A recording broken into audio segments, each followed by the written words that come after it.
Shields up, Ironbreakers. Rurikhan here coming at you with another video, and today we're going to be talking about Anthem. So we're coming up on the early access release date, which you guys already know.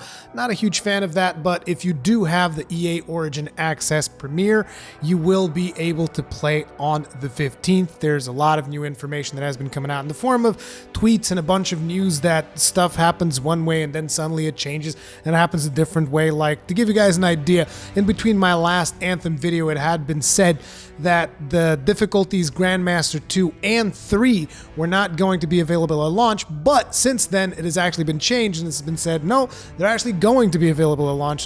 There's been a lot of back and forth. The evolving world of Anthem is definitely evolving at such a rapid pace that I can barely keep up with it at this point. But anyway, if you guys are curious about when you will be able to play, depending on the edition that you bought, depending on whether or not you have Origin Access Premiere, there is actually a chart that was created by Twitter user Blake which basically tells you the exact time at which the servers are going to unlock for different time regions. Now, this doesn't mean that certain regions gets to play earlier. What it means is that there's different time zones throughout the world. And while there is a worldwide release, that is going to mean different times in different locations. So here is the chart, which, like I said, was created by Twitter user Blake. I'll be sure to link to his tweet on the pinned comment below. It actually means that I'm going to be playing the game on the 14th at 10:30 p.m. because being in Portugal, I am in the same time zone as UK. And I know what you guys are saying. You guys are like, Rurikhan, 14th. That's Valentine's, dude. And my wife has already called me and she says, so I guess we're celebrating Valentine's on the 13th this year? And I was like, that's right, baby. You guys see, my wife, she's got her priorities straight, man. She is a keeper. That's why I married her. So anyways, that is the chart. That is when you guys will be able to play, depending on the version that you guys have, depending on all of that stuff. Now, me personally, I went ahead and I bought 1 month of EA Origin Access Premiere, which is not something that I wanted to do, to be completely honest, but it is the only way that I can ensure that I'll be able to play on the 15th. So I went ahead and I did it, and I will be live streaming the game on the 15th. So if you're on the fence on the 15th, you'll be able to see the final version running on my somewhat limited PC because I only have the 970. But still, it was running the demo okay. It wasn't perfect, but it should still be watchable. But do remember that at this point, if you're already invested, if you already know that you're going to be getting it on the 22nd, and you want to avoid spoilers, you might want to steer clear of YouTube altogether for a week, because you know that there's going to be people that are going to be putting stuff on their titles. They're going to be putting stuff on their thumbnails. Like, I'm not going to do that. I'm just going to put very simple descriptions in the thumbnails and on the titles to prevent anyone that is looking out for my feed from getting spoiled. You guys know that I have a very rigorous thing about that. I avoid spoilers at all costs. So just be aware that the live stream that is happening, I will be streaming the one that's on the 14th at 10:30. I will be streaming the story content, all that stuff, but like I said, I won't spoil it on the thumbnail or on the titles or anything of that nature. Just be aware of that. I will start marking videos that do not have spoilers as no spoilers, so if you guys want to watch some other stuff, I'll be sure to include some content for you guys there as well, particularly with first impressions of the final product and all of that stuff. But anyway, since we last spoke, there's also been a new trailer that was revealed. It is the official launch trailer, and in that trailer, there's a couple of interesting things that I would like to call out to your attention. We actually see 3 different biomes in this particular trailer, or at least I think we see 3 different biomes, and we also get a glimpse of a new zone. So let's talk about this. So the very first shot that you get of the Ranger is in this shantytown looking setting, and there was a zone that looked somewhat like this, but it was still embedded in the whole jungle biome that we all know, that we've all played in, for those of you that played the demo, right? But this zone specifically that the Ranger is in looks much more deserty, almost, if that's a proper term, than necessarily jungle-like. Like, if you look at the terrain around the shantytown, you don't see like lakes, you don't see forests, you don't see any hint of green. You just see like a whole lot of brown dirt and a whole lot of shantytown locations. Looks like that's actually got something to do with the Scars, because at least that's the faction that... It is the Scars in that thing, isn't it? I think it was the Scars in that trailer. But anyway, that looks to be one of the additional biomes that we will have access to, which is great to finally see different biomes from the jungle setting, because that is one of the things that I feel a lot of people are scared of, that it's basically, oh, this whole map is just one big jungle, and I do want us to experience different biomes. Now, another one that we see is the jungle biome that we all knew. That is in the Interceptor section of the trailer. And then finally, we see the Colossus in what appears to be some kind of fiery lava biome looking place. And I'm not sure if that is like a subsection of that shantytown zone or if it's its own thing. But considering that it's got all that lava in the ground and stuff, I'm hoping it's its own thing. Either way, I'm very curious to see how flight is going to work in a lava biome, because anyone that's played the demos, you know, like the second there's a little bit of heat in the air, it's like, oh, you're not in the air anymore, you're underground now. So I wonder if that's going to be a zone that we're going to be more grounded, we're not going to be able to fly as much, or maybe there's something in that zone that enables us to fly, maybe some kind of monster that we can kill that will cool our jets. I don't know, but I'm very curious to see how that particular aspect of it is going to play out. And finally, the new area that I was talking about is when the storm shows up in play. I suspect that that particular area is going to be the third stronghold that hasn't been revealed yet, because you guys know we've had the stronghold of the Tyrant Mine revealed during the demo. Everybody got to play that. Then we had the Scar Fortress, which was revealed because several content creators got to go to events and stuff where they were able to capture footage of that one. I personally haven't watched any of that footage. I mean, I might have caught a glimpse here and there, but I've like forcibly avoided footage of the Scar Fortress to avoid getting spoiled of it. I want to experience that stuff fresh. But yeah, those were the two that were revealed, and that enclosed space where the storm is fighting in just feels like that might just be the Heart of Rage, which I believe that is the name of the third stronghold that is yet to be revealed, but we shall see if that is the case or not. I'm very curious as to how you guys feel about Anthem at this point. I understand that there's still a lot of people that want to see Anthem fail because it is published by EA, and it's like, I understand and I empathize to a certain extent because I've had a lot of franchises kind of ruined to me by EA, so I understand where you guys are coming from. But at the same time, the gameplay that I personally experienced in that demo, it was not perfect. It was not perfect by a long shot, but it showed so much potential that I cannot help but want more of that. Like, I thought the flight felt fantastic, and I've seen a lot of people say that they didn't actually like the flying, and I'm so confused. Like, I don't understand. It's like that, it just felt like the ultimate Iron Man fantasy. So I don't know. It felt great for me. The flight felt cool. The shooting was not the best shooting that I've ever seen, and a lot of people are comparing the shooting to Destiny. And it's like, let me tell you something.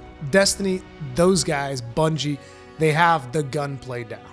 I don't think there's any game in the world that is going to be able to stand up to Bungie's gunplay.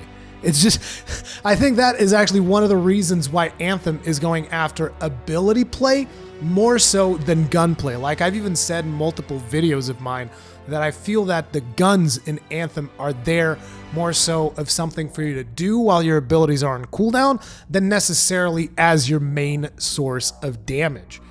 And that was the right choice to make, because I don't think anyone's gonna beat out Destiny in straight up gunplay. The gunplay in Destiny just feels too good. That's just a fact of life. But ultimately, Anthem is trying to do a lot of different things. And I keep seeing people compare Anthem to Warframe and Destiny. It's like, these are completely different games. Like I said, Anthem feels very much like its own thing. I do not agree with the statement that a lot of people are making. Oh, it's just like Warframe. It's pay to play Warframe. Completely disagree with that stuff. And I also completely disagree with, oh, it's a third-person Destiny. Also disagree with that. It's a different game through and through. You might say, oh, but it's in the same genre. Then I will agree. Yeah, it's a looter shooter. It's definitely within the same genre. That's where it ends. But anyway, continuing onwards.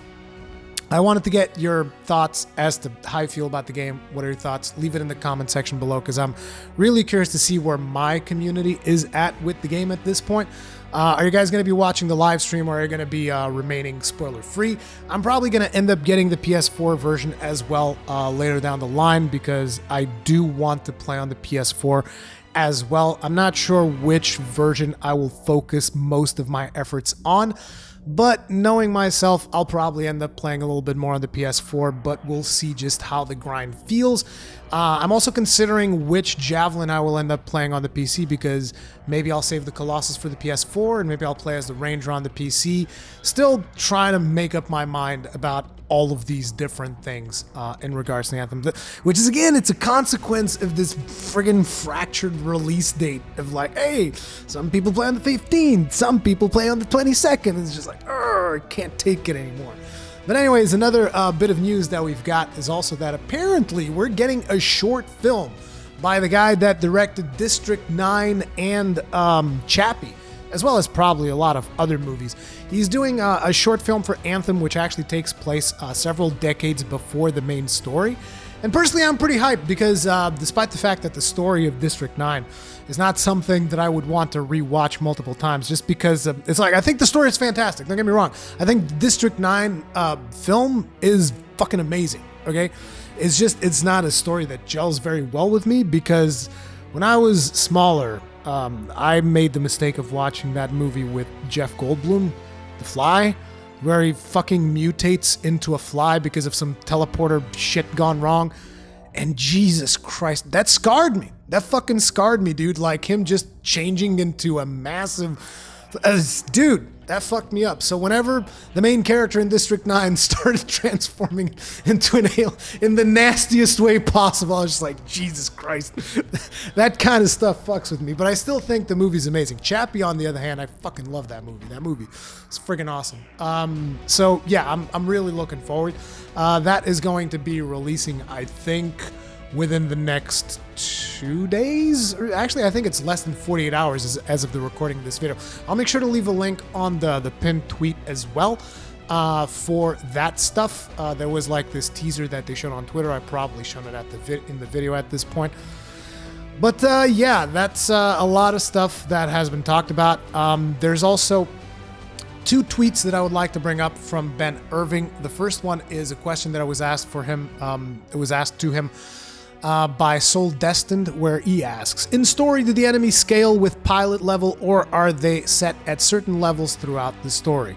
So this is basically the age-old discussion in RPGs that some people, they like to have set levels so that they can overlevel the content if they want to, and they can be completely overpowered, where other people prefer the scaling. I find myself preferring enemies scale with me so that there's always relevant challenge there, but it all depends on how you manage to make it challenging without being overwhelming. So he says that the enemies will scale with your pilot level, and you can become more powerful by collecting rare items. So you can still get that feeling of power by having rarer loot. So basically playing in the harder difficulties is going to pay off somewhat because you're going to get additional loot by playing on hard. For instance, I think I'm probably going to be playing the whole game on hard. We shall see, because if you start hitting a wall, I'm not sure if that's going to be something that I feel like doing, but we'll figure that out as we play through the game. Anyways, the other question that I want to talk about is this guy over here, Dabs, asked, sorry if this has been asked, but does loot drop randomly in a pool, or will specific bosses / areas drop specific loot? And isn't this the age-old question with Anthem? I've seen at least 3 or 4 different iterations of the answer of this question, all of them with different answers. This is just the latest one. But basically, Ben Irving says that it is going to be loot tables. Certain things can be earned through challenges, but that is stuff like blueprints for crafting. And we're going to be talking more about challenges and stuff, because there are a couple of more Twitter things that I want to talk about. But yeah, it being loot tables, I think it's a good thing, because it means that you'll be able to focus on certain things like, hey, there's this weapon that drops off of this stronghold, and I want to get this weapon for my build. And go grind that stronghold and get that weapon. So we'll see how that pans out in the final version, but that is definitely something that I like, the fact that you can actually chase down a specific item that you want, instead of just like, hey, everything's random. Everything's RNG. Pray to RNGesus and maybe you'll get lucky, you know? So we'll see how that pans out. And finally, the other thing that I want to talk about is this sequence of tweets by Michael Gamble. Now, this is the dude that I always reference whenever I say that I do the Mike Gamble special. Now, the Mike Gamble special, for those of you that don't know, is this. I'll go and deliver. Oh, and I crashed into a wall. Oops. Yes, whenever you ram yourself into a wall, you've successfully done the Mike Gamble special. But anyways, the tips that he's talking about, the stuff that he's talking about is some tips I want you to have before playing the game. Please try to avoid spoiling the story for anyone. If you care about story, be careful about watching live streams. Like I said, you got to be careful about YouTube. You got to be careful about Twitch if you do not want to get spoiled. Because, you know, come the 15th, people are going to be streaming that stuff. They're going to be putting it in titles. They're going to be putting it in thumbnails. It's just going to happen. It always happens with every game, which again makes this release oh man, please stop. So yeah, be careful about that stuff. Like you guys know from my personal feed, thumbnails and titles will not spoil you. But you know, if you watch the videos, I'll be sure to mark the videos that do not have spoilers as no spoilers in the title so that you guys know what stuff is safe to watch and not. Number 2, in between missions, talk to the people in Tarsus. They have stories to tell, and I'm proud of the awesome characters the team has written. Many of them hilarious as fuck and often offer great insight into the world. Now, this is actually something that I always try to do in most games that I play, which is the reason why I take the longest to create my content, because I never, ever, ever, ever, ever rush to Endgame, because especially when it's a new IP, because like new IP doesn't come around often. We are in an industry that just suffers from sequelitis. It's like sequel after sequel after sequel, which is why whenever there is new IP, I'm particularly excited, because it's just like, you know, it's a new IP. Let's check it out. Let's see what's new world they've created. It doesn't happen as often as it should nowadays, which is also why I'm super pumped about Sekiro, new IP from Miyazaki. This is also the reason why it took me 200 hours to actually finish Monster Hunter World, because I took my sweet time, and I plan on doing the exact same thing with Anthem, and if that means that I'm not gonna have, you know, the best videos in the world, you know, that's one of the things that I've gotten used to over the years. Whenever new IP comes out, you know, stuff like this happens. Anyways, continuing onwards. We give you a bunch of coin at the beginning. I recommend playing a few hours to see what javelin and look you want. The customization system is deep. In other words, don't blow it all in 5 minutes. So what this means is that earlier into the game, you're going to get more coin than you will get later into the game. They're going to front load a nice chunk of coin to us to allow us to play around with customization. And ultimately, he's just telling you, be careful where you spend it, because it's not going to be as easy to get later down the line. So really play with all of the javelins, figure out which one's going to be your main, and then you can spend the coin. Number 4, use the alliance system. It is awesome. You'll get good coin from it. Now, this is some kind of a system. I haven't done too much digging into this, but it connects with the last friends that you played the game with. I believe it is the last 5 friends, and if those people are actually active in the game, then you will all pass along bonuses to each other by doing challenges and completing quests and doing crit path and all of that stuff, and everybody gets additional coins. So you'll want to team up with people that are active in the game. Like, you know, if you have your friend Tom, let's just say Tom is not someone that plays a whole lot of games, he's going to hold you back if you put him in your list of alliances. So you got to keep that in mind. Tom might be a good friend of yours, but he's going to hold you back in this game if he's not actively playing. So, you know. Number 5, if you like a challenge, play on hard. The loot is better and the missions are beefier. Just don't be surprised if you get your butt handed to you until you get good. I mean, everybody in my community already knows the concepts of get good. I mean, we come from Dark Souls after all, so that's just the way these things go. So I expect all of the Ironbreakers to be playing on hard, okay? Because I want the Ironbreakers populating the missions that I go into so that I don't have to deal with filthy casuals that are going to leave at the drop of a dime, okay? So everybody playing on hard, Ironbreakers. No excuses! No, I'm joking. Play whatever difficulty you want, but if you're a real Ironbreaker, you play on hard. 6, seriously though, use the alliance system. Yes, we've heard. 7, start out by being aware of the daily and weekly challenges. They're awesome, valuable. So basically what this means is the second that you set foot in Fort Tarsus, you know, do your story stuff, take your time with it, but make sure to check what the challenges are and be sure to integrate those in the middle of your activities, because the challenges, those are what is going to work kind of like the bounty system in Destiny, if you are familiar with that. So you always want to have that stuff active and in the back of your mind so that, you know, oh, I'm going to do some crit path, and at the same time, like, I can score 5 headshots. Score those 5 headshots and you get like your headshot challenge of the day. You get coin using that, and you get additional rewards and potentially even blueprints for your guns. And finally, reinforce folks and use quick play. A friend in need is a friend indeed. This is, I'm not sure if I'm going to be doing a whole lot of this. I'm a very selfish person. Sorry, I'll help out the Ironbreakers. I help out my community. And sometimes I might help out other people that are in need, but I'm not sure about using quick play. Like, I want to do my own objectives. And not to mention, I don't remember quick play having a difficulty setting, so potentially I could get into quick play and get sent to normal, which is casual mode. I don't want that. But anyway, guys, that was just me rambling about some more Anthem. Let me know what you guys think about all of this stuff in the comment section down below. Thank you very much for watching, and I'll see you in the next one.